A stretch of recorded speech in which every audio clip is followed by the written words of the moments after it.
Okay, friends, yesterday we have discussed about, these fundamental analysis. There, yesterday I have given you the formulas, what all the ratios are to be done, how the balance sheet should be read. And now in continuation to that, I would like to give you furthermore in depth, that about this fundamental analysis. And we have to, because this is very, very important subject, and where it requires, as I told you earlier, you need to have little bit knowledge on the accounts. Without accounting knowledge, this subject is very difficult to understand. If someone do not have any basic account knowledge, please try to learn accounts, and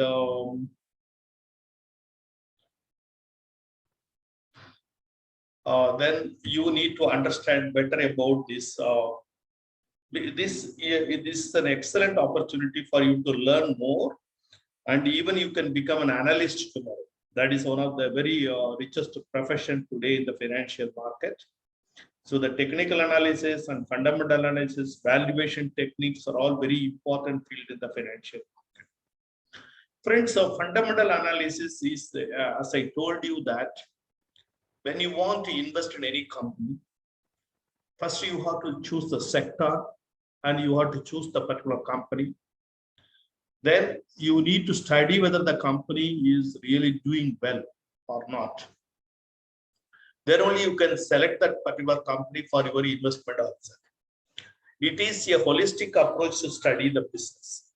So the investor wishes to invest in a business for the long term. It becomes extremely essential to understand the business from various perspectives. Okay, because we need to study the performance of the company.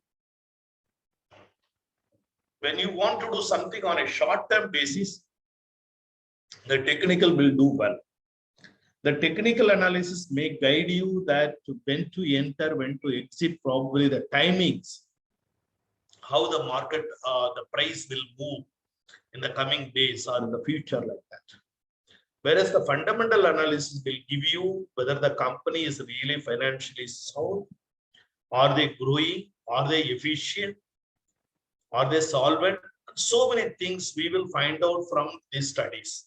Okay, so that the financial and this fundamental analysis is basically how you read the annual report of the data and the industry related data. That is what more important. That is the tool which you can derive the desired result. I repeat that the fundamental analysis requires annual report of the company and the industrial data to mainly to analyze for a long-term investment, to understand its fundamental, and then whether the company is really a growing, and whether it's a junk company or a graded company. All these things we can able to understand from this. That is the main purpose of this fundamental analysis. Of course, both the technical and fundamental, both are coexisting, both are required, but on a different, kind of an understanding. Both are anyway required. But when you talk about technical analysis, you do not know anything about the company, anything about the management, anything about the result. You do not know anything except the past price movement, the past price data. With simply one information, so you can do whether the price will move up or down in the coming days. Whereas the fundamental analysis, it requires a large amount of data and the historical data and the futuristic data, everything we need to analyze how the company will do well. What are the, see, we can divide the whole analysis into two parts. One is the qualitative analysis, another is a quantitative analysis. You require both, because just mere quantity alone will not give a right, decision-making result. So you require a qualitative approach as well as a quantitative approach. What is a qualitative approach? We should know about who is the management behind this company. Whether the management is really, that have a sound management, whether do they have an ethics, or the managements are, what you say, that dependable, or the management is not dependable. So many things about the management's background. That is most important, even though some companies may be doing well, but the management is not having a particular ethics, or they are not dependable, or they are manipulative. So all these things also counts back. The second important business point is that there is a business ethics. See, there are some companies may be doing very well and maybe growing, maybe making more money, but they may not have ethical standards. That is more important, because see, temporarily, if you do not have any ethical standards in your business, maybe temporarily you may be shining, but in the long run, business without ethics, will not survive for a longer period. And furthermore, when we go for an investment, and then we should have more faith on the management and also how ethical they are. The next important point is that the corporate governance. Today, friends, I think that as a student of management, you should understand the governance is more important in every corporates.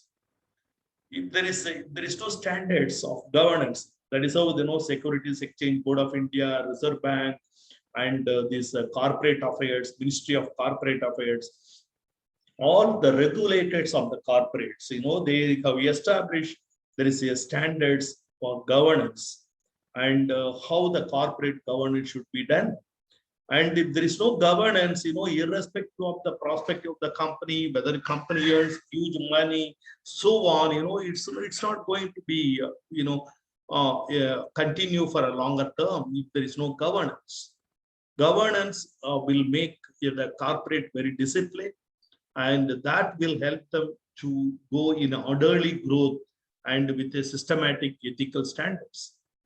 The next important is that how the company is treating their minority shareholders. Of course, you know that as a student, and the majority of the shareholders will be is governing the company.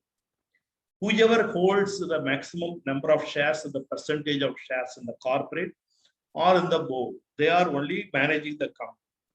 So they are called either promoters, or that the majority of the shareholders, they run the company and they take decisions, because ultimately it is a corporate democracy. When in democracy, that the majority always prevails.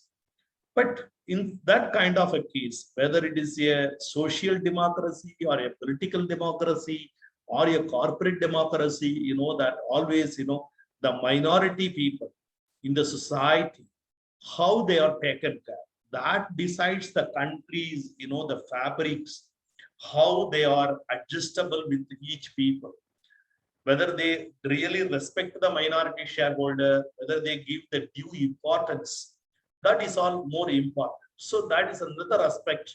Only probably the weightage given to all these things may vary, but as a qualitative analysis, we have to take all these things. And how the share transactions are happening in the company, how the volume is happening, and the related party transaction. What do you mean by related party transactions? Related party means the people who are in the management, who are as a board of directors, who are in the governing. Are they doing any transaction within them, or the party who are related to them? How far they are fair enough? Are they transparency? All these things. And the salary paid to the promoters also, that the company is taking, more money by way of salary, or the reasonable, how the promoters are paid. Is it really relative to the earnings of the company? These are all things, that we have to look into it. And also the operator activities, whether the company is a speculative nature, do they have any operator in the market, and really, or there is no such a kind of manipulativeness, or volatile, all this. And who are all holding the shares in the particular company? That also shows that how the shareholders are very qualitative people are remind that whether that shows that like a mutual fund, the foreign institutional investor, quality QIP, and so on. That shows that how the people who are all main investor who remain as a shareholders in this company. And also, is there any political affiliation? And then promoter lifestyle. The political affiliation also, it's not, when the government changes, normally if the company promoters are affiliated to the particular political party, the fortune may change and there may be some rivalry activities and so on. And the lifestyle of the promoter. So these are all, that we have to take into account when you do the fundamental analysis. These are all called the qualitative side of this analysis. Now we will go at the quantitative aspect. This is what a major. See, the qualitative analysis may not give, the numbers which exactly come to a conclusion. They are all mostly, comparable nature. I hope that you understand, because for example, how do you say that ethics and how do you define the management background? You can reasonably assess, but you cannot say that 100% is right or wrong like that. Whereas, that quantitative is purely a number, and which are all given in the annual report, which are all in the open website, and it's open to the public. It's a public domain, and anybody can analyze these numbers, and either from the SEBI website or the exchange website or a company website or ROC website. Everywhere these numbers are open to the public access. Okay. So what we have to do when we do a quantitative aspect, profitability and its growth, that is more important in any business. And the margins, profitability means, okay, the company may be making profit, but and it's growing, but whether the margins are sufficient. Some business, the margins may be around 30%. Some business, the margin may be around 2%. Whether the margin also is growing year on year. And these are all, as I told you, that you have to understand, these are all things which is, we have to look at the numbers and earnings and its growth. There is see, you can understand, I am using the word profitability and I am using the word earnings. That they are, it's not one and the same. Of course, they are all derived from the same numbers, but the earnings are different than the profits. Okay, so matter related to the how the company is spending, whether the expenses are reasonable, proportionate to the sales, and so all these numbers need to be compared, and operating efficiency. So how efficient the company in utilizing their assets, utilizing the capital, utilizing the infrastructure. Are they really efficient enough? These are all most important factors. The pricing power. The other company can price its goods, its output. Whether is it possible for them to price or they cannot price on their own. For example, that I tell you that sugar. Now you are in a sugar manufacturing company, and can you price the sugar as you like? No, you cannot, because it's a government controlled industries. There are some areas where that do you have a power to price your product, or you have sufficient muscle or that influence in the market to price the product as you like it, or you have a peers pressure and the government pressure. So for example, fertilizer is an agriculture product, and if you are manufacturing a fertilizer or whatever the agriculture implements, and then again that it requires a government permission to increase the price. So there are some products which are really dependable. You do not have independent pricing power of your product. And then again the taxation aspect, taxation decides how you are profitable, how much you are tax efficient in your operations. And dividend payout to the shareholders. Ultimately, the investor gets, the dividend as their earnings from the company. And so that how the dividend payouts are happening. There are some companies which never pay dividend. I tell you an example of an ITC. They made a policy that 90% of their net profits are distributed by way of dividend to its shareholders. So these are all very great, dividend payouts. They are rewarding the shareholders, extremely handsome. And so we have to look at that. Suppose I would like to invest in an ITC, then it is a great company that, yes, their payout ratios are very good and they are very consistent. And most yearly, 2 times or 3 times, they give the dividend. There is an interim dividend, there is a final dividend. So that is all, another aspect. What is the yield, the dividend yield? So that there are companies which never would have declared dividend.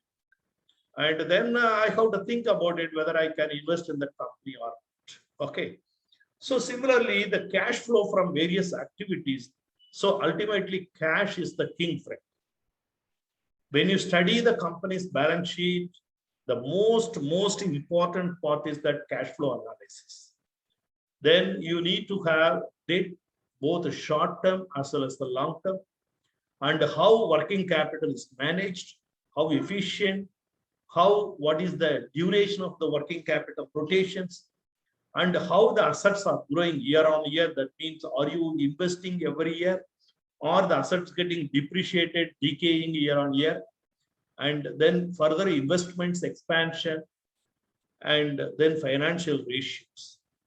These are all most important point when you do your financial analysis and fundamental analysis. Am I clear? I'll just wait for a few minutes. Probably you please note down this point.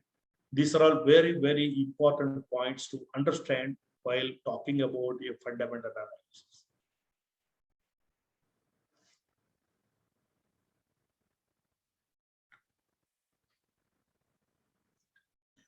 Now let us go. These are all the things we should know. Now, how to read? Okay, sir, I know now you have told me that these are all aspects I have to look into the annual report, and how to read the annual report of company. See, for example, see, I go for an X-ray, just X-ray. X-ray, that lab give me an X-ray result. They give you a film, X-ray film. Then I do not know how to read that. I have an X-ray with me, but I cannot read. Only the diagram, the doctors, medical practitioners, they know how to read the X-ray.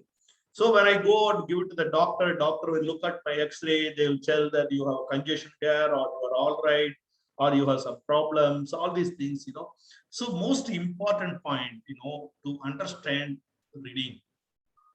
Many of us, we have a lot of things, informations on hand, but we may not know that how to read that and how to interpret that and what we learn from it. That is most important. Okay, you agree? Yes. So now what you need to that, you need to have an annual report. And once you have an annual report, what you have to look at that annual report. Annual report means what? Annual report is a report and circulated to all the shareholders and the regulators on every year, which describes their financial activities of the company for the financial year. When I say financial year, year means there are 2 kinds of a year we have. One is the calendar year. Calendar year is what is January to December is called a calendar year. Financial year means April to March. So all our accounts are maintained as per the financial year policy, and our income tax returns and everything decided as per the financial year. So when you look at the annual report, what it will contain? Financial highlights of the company, the management statements. The management will give you the statement that how the company went through the year, what ups and downs, what is special events, so many things. And the management discussion, the analysis, financial highlights, and corporate informations, director report, report on corporate governance, financial section, and notice. Okay, these are all the part that same things repeating.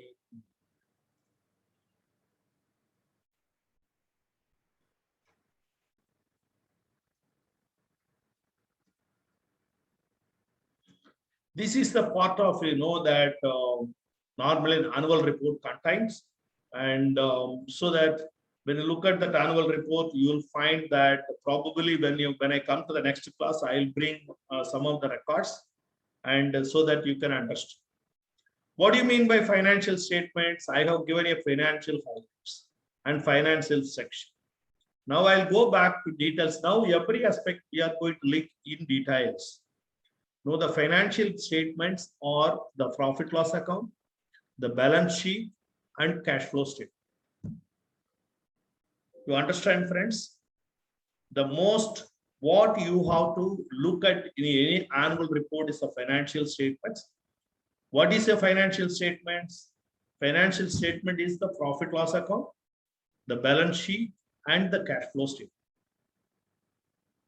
There is again, there are companies which are giving standalone financial statement or simply standalone numbers, and the consolidated financial statement or simply consolidated numbers. What do you mean by that? There are companies, they have only one company where only the one activities, one divisions, where everything is combined with that. So that is called standalone. But when you have a multivarious divisions, for example, take the case of an ITC. ITC have got a cigarette division, they have got a hotel division, they have a consumer goods division, they have a tourism, they are so on. So that then they have to give standalone of each divisions and also a consolidated numbers, so that you can find out, which division is doing well. I tell you, friend, honestly, that, if you really feel that you can proudly, if you want to say, I am an MBA, you have to read a lot of things. And 2 days back, the IT's result came with the paper. Probably, if you want to understand what I'm teaching now, that you have to go back and read those kind of research. Then you will find out, that division-wise profitable, whether a cigarette is giving a more profit for them, or a hotel is giving a more profit for them, or a consumer goods are more profit for them, which one is giving more profit, so that as a management, where I should concentrate my future activities, or where I should give more efforts, even though there is a potential, but which I am not doing well. So there are more items, I'm really, what to say that the way that you all respond to the aspects are not appreciable. And you have to take a lot of efforts to read. Just you want to have 3 letters behind your name, as an MBA, that is a different. But if you want to possess the knowledge of what really MBA, then you have to read a lot and understand a lot.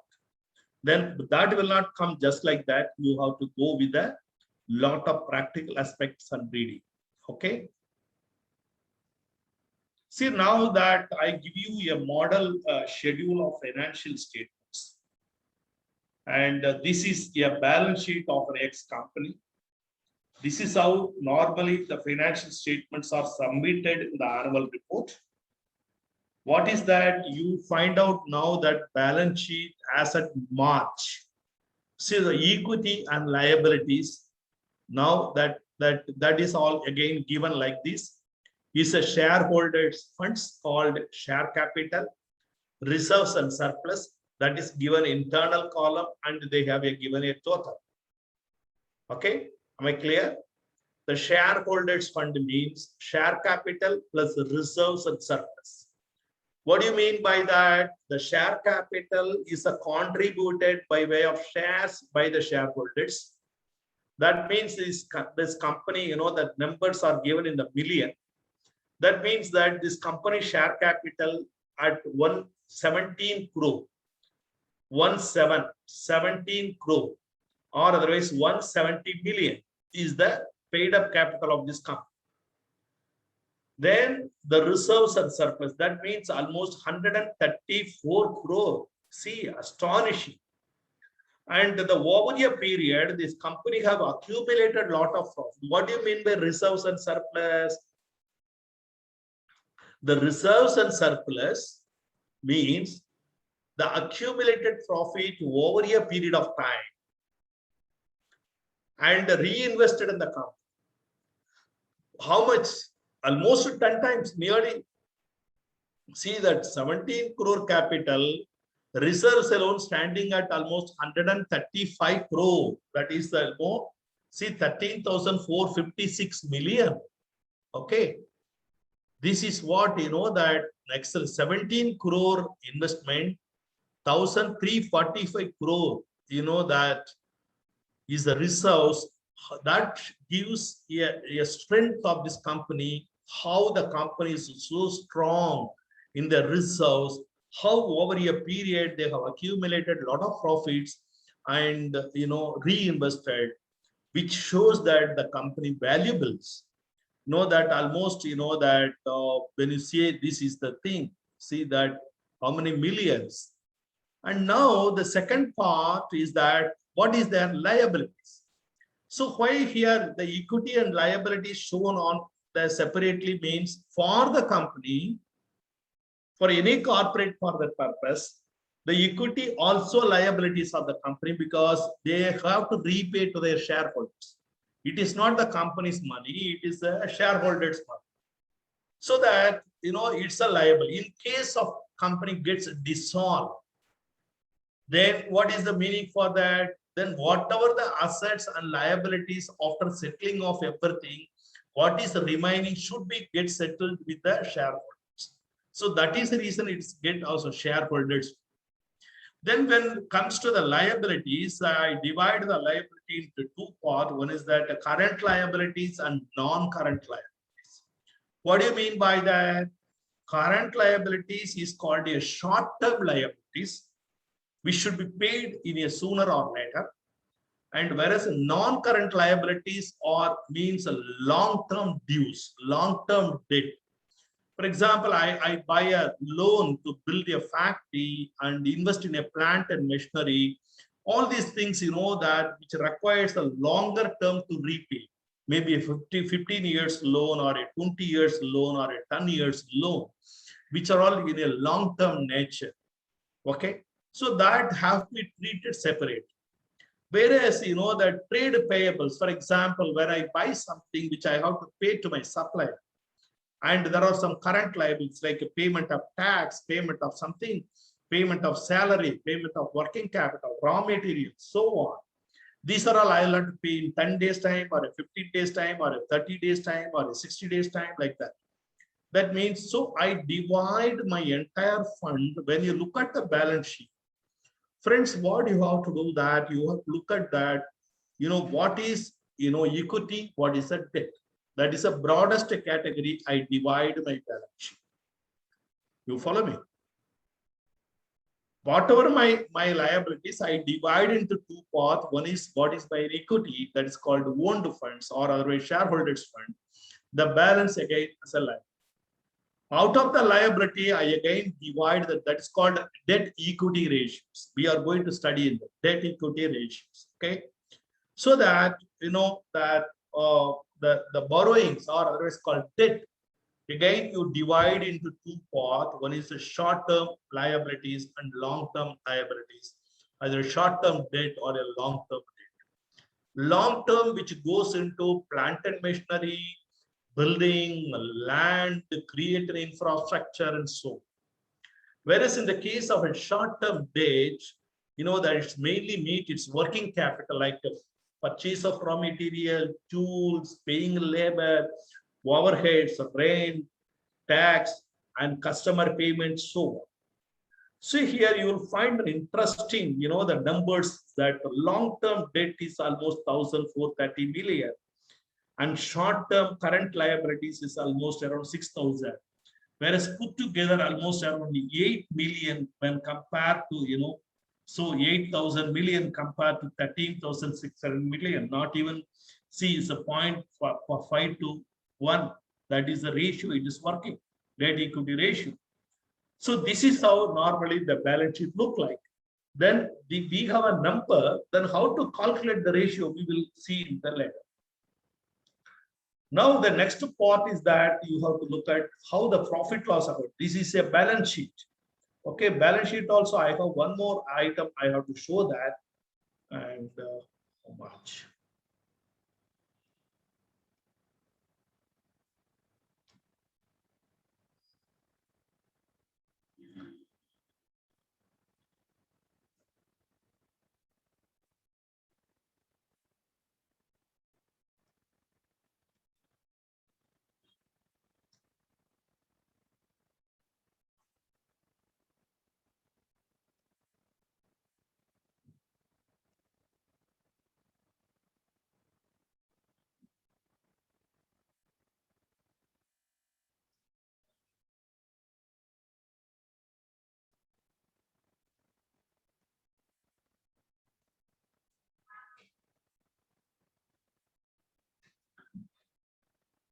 Okay.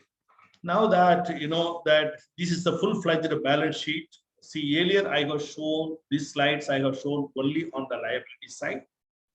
Now I'm showing the full-fledged balance sheet where assets and liabilities both are given in the balance sheet.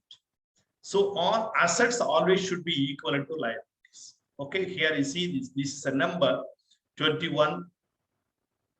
Okay, 21,394.41. This is a liability side. On the asset side also same. You should always have tally. So shareholders equity here means equivalent to assets and minus liabilities. Then automatically you will get the net of shareholders. So here you look at this balance sheet, friends, and see that. See, now I showed you shareholders fund, non-current liabilities and current liabilities. Same way, when you look at the asset side, see you have a non-current assets and current assets. Okay. What do you mean by that? Non-current asset, again, you know that the tangible assets like fixed assets, you know, land, plant, machinery, work in progress, so. Whereas, you know, current assets, again, you know that, you know, cash and bank balance, that is what, you know, immediately liquidatable. And, you know, receivables, short term, and when we sell, you know, sales receivables, inventories, and cash and bank balance, short term loans and advances. So all these things coming under the current assets. Are you clear, friends? You get it now? If you would like to, I'll wait for a few minutes. Please look at that balance sheet now, how the balance sheet look like.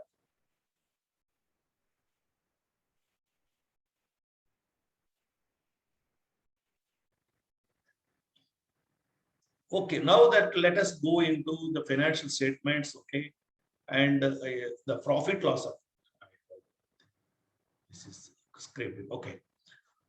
What is profit loss account? The profit loss account, you know, the revenue of the company for the given period. It may be a quarterly, or it may be an half-yearly, or it may be a yearly.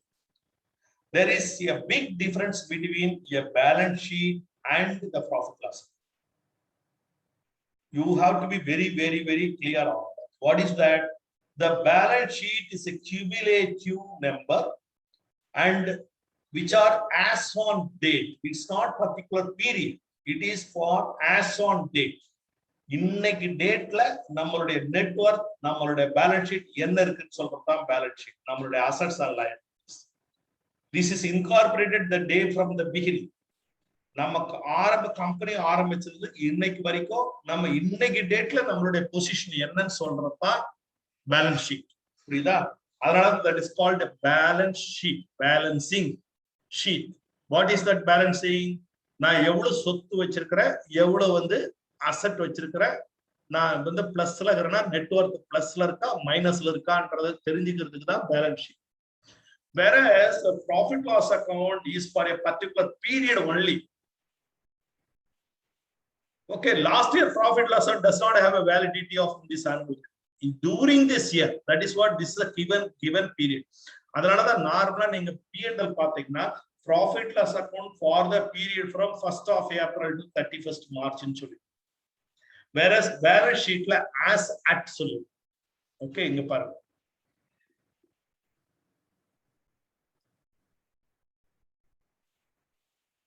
I'll show you that. See, this is for a period. Balance sheet, this profit loss account for the period. Okay.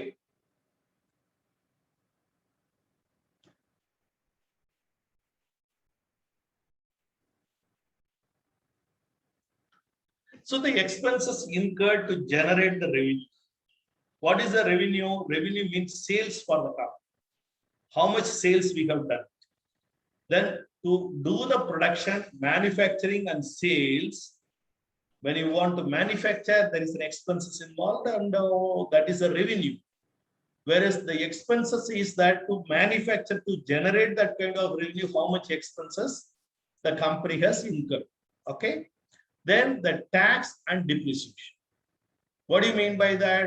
Out of the profit, how much tax is payable have to be mentioned. And depreciation means what? So when we do investment in asset, plant and machinery, it is likely to depreciate over a period of time. it may lose its value over a period of time. See, any plant and machinery is depreciable in nature. So we have to give provisions year on year. What is the depreciation allowance or allowed as per the Income Tax Act? So I create a separate depreciation reserves. That will be added to the fund flow. When we look at the fund flow statement, we will understand this fact. Okay, then what is the depreciation and how much tax is the company year on year paying? And the earning per share. That means what?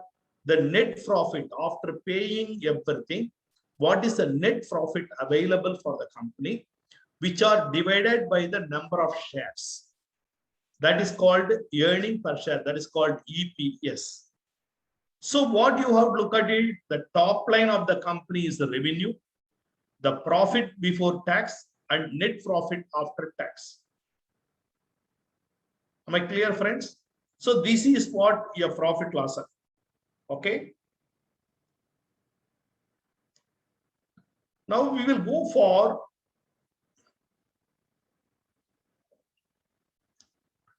the capital reserves and securities premium reserve account and general reserves and non-current liabilities and long-term borrowings and current liabilities. Okay.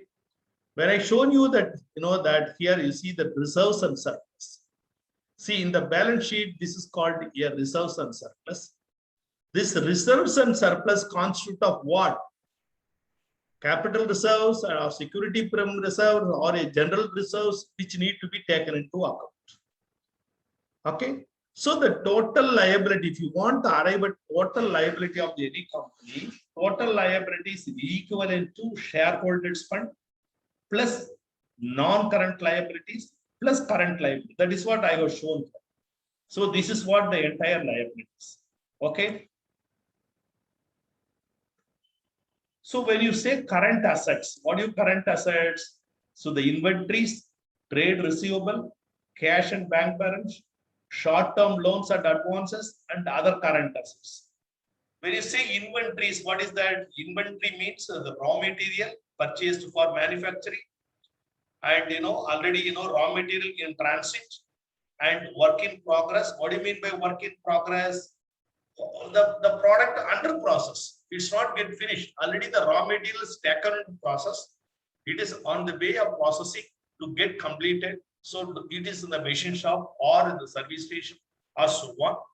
So that what is a stock and trade, finished goods and stores and spares, loose tools, and that secondary packing materials are all these things called as current assets. And cash and bank balance. What do you mean by cash and bank balance in the current assets? So that balance with the banks in either in a current account or in a deposit account, that, and or foreign currency account or check on draft on hand to be deposited and cash on hand. So then all these things considered as a cash and equivalents, which are current in nature. That means that any time that can be encashed. That is the reason it is called a current assets. Okay. It can be easily liquidatable and easily encashable and anytime that can be discharged. Prida. Now we will look at how to connect my P&L and the balance sheet, because both are very important. And when you look at the balance sheet, that what is the sales revenue you have generated. Then here, this will reflect in the balance sheet, whether it's the receivables nature and what is the cash balance. Then operating expenses in the balance sheet, profit loss account. Then that will reflect on inventory and trade payables. Again, depreciation and amortization in the P&L, then it will reflect in balance sheet as an accumulated depreciation. Then other income, when you say other income in your profit loss account, whether that comes from your investment. Then what is my finance cost? That means the interest I have paid on my borrowing depends on the debt. It's related here. Then PAT, that is a profit after tax. Okay, that is a shareholders' equity. So this is how we have to connect your profit loss account and balance sheet. The another important factor is that, cash flow statement. This is a excellent indication where you will understand. See, sometimes, the many companies will be making huge profits, very huge profits, but they will not make payment to the supplier in time. They will not make payment salary in time. They will not able to pay their debt in time. They will not service their interest in time. But the company making good profits. The book wise, if you look at the profit loss account, there may be a lot of profits are available. But the cash shortage, cash means I am not telling currency funds, either a bank balance or a cash, that is called a cash. Cash means always, the surplus and the exchangeable medium. That is what I mean. Bank balance also is the cash balance. Okay. A cash flow statement is very important financial statement as it reveals how much cash the company is actually generating. Okay.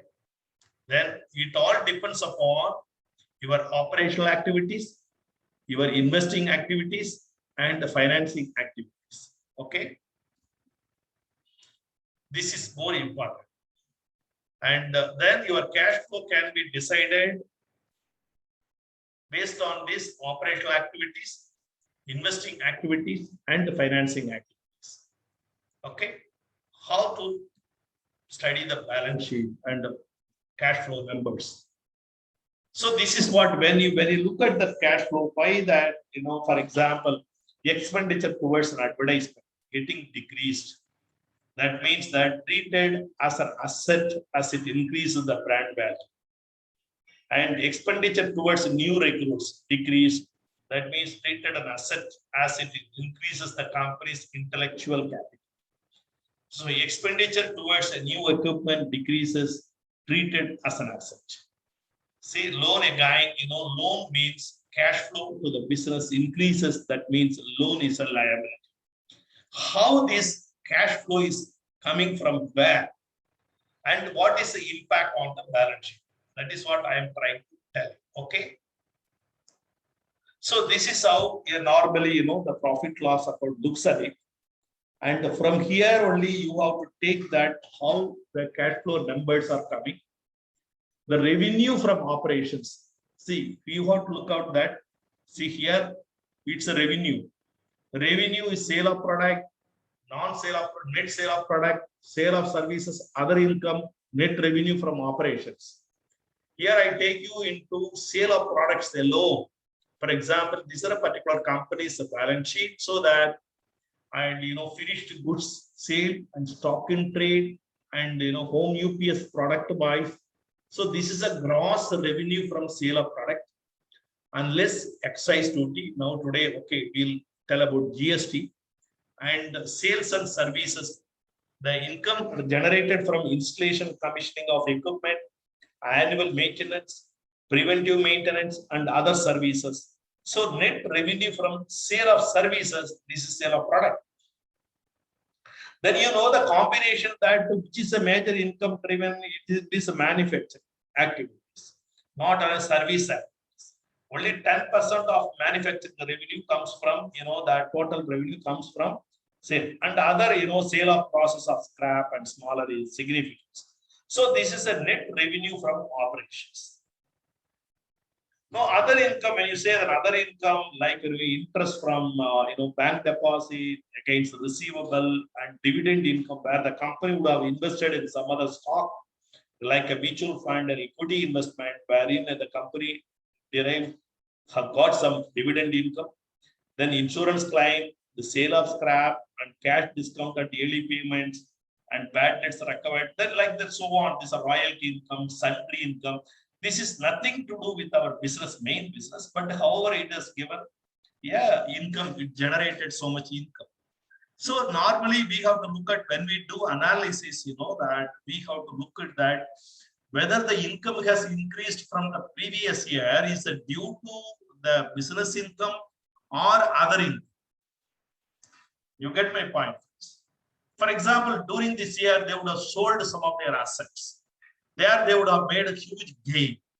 So last year, the 100 rupees profit may be, this year maybe 250 crore. We cannot come to a conclusion simply that, oh, company has from 100 crore, the income have jumped to 250 crores. No, we cannot, and we should not. Okay. So that we have to look at that, whether this 150 crore increase from the earlier income is from, from the regular business activities or other income. Okay. That is the reason these are all the things are told. Now I have told you about the balance sheet and again on the profit loss account. Now again from the balance sheet, we have to work out that what are the ratios we have to find. Sir, not audible. Yes, not audible. Is it okay now? Is it okay? Sir, can you check the audio? Not audible. My audio is on. Yeah. Okay. Is it right? My audio is clear. Yeah. Now is okay, sir. Okay. So that friends, so I will right now, I'll summarize today that what I have told you about that. Before I go for the next one, I go for that. We want to have, that be fundamental analysis. This is a basic necessity you should learn for if you are going to be either a analyst or for a portfolio manager, how to choose the companies by doing a fundamental analysis. Okay. So you need to have an annual report and industrial data. Then from that, you have to analyze a qualitative aspect and also a quantitative aspect. And while doing the quantitative aspect, we have to see a lot of factors from the balance sheet and the profit loss account. And then balance sheet, when you look at the balance sheet, how that balance sheet is on current liabilities, non-current liabilities, and shareholders funds. And also how the assets or the net worth can be arrived at. And from the profit loss account, balance sheet, how cash flow to be generated. Ultimately, what you have to look at that, how the revenue is generated by the company on a particular period, how the expenses are spent to generate that kind of revenue, and how much taxes and depreciation and EPS. So that if the major factor you have to look at it, the top line of the company, that's called a revenue, the profit before tax and net profit after tax. Okay. So this is how, sorry. And how you can connect your P&L and the balance sheet on various hits and the cash flow, and how the cash flow can be assessed, whether the positive cash flow or a negative cash flow, etc. Friends, with this, I will conclude today's session. If you have any doubt, we can discuss. Otherwise, the ratios, I will take it the next class. Thank you so much. Thank you, sir.